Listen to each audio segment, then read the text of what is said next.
Hindi ko malagay TikTok account ko sa TikTok seller. You're unable to bind any marketing accounts during the probation period. Anong ibig sabihin yan, madam? Sana masagot. Thank you by Mami Labski Palmes 3241. Ayun, sasagutin po natin for today's video. Kaya tune up lang.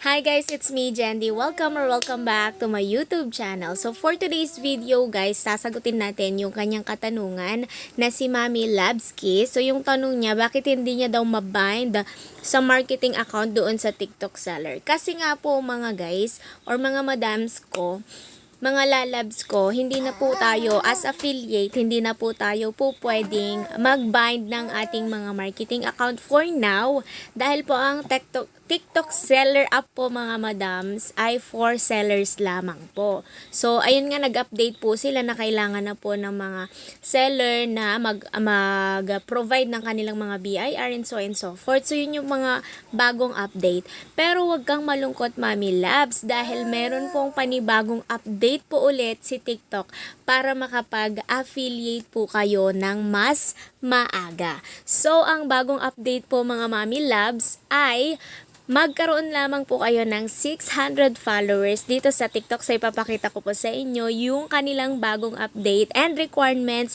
para po makapag-affiliate kayo.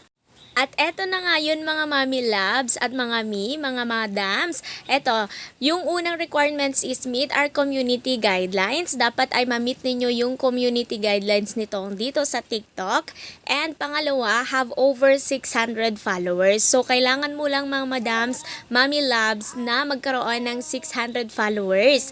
And be at least 18 years old. So, at legal age po dapat. Ayan, bago po kayo mag-apply mga Mami Labs ha, ayan, kailangan na po ninyong maka-reach ng 600 followers dito sa TikTok para po makapag-apply kayo as affiliate. So, sana ay nakatulong sa inyo itong video na to.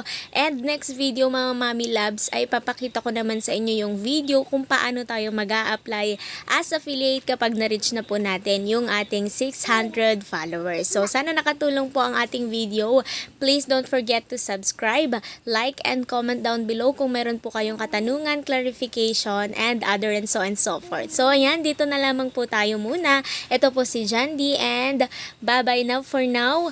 Please subscribe and don't forget to share my video. Bye!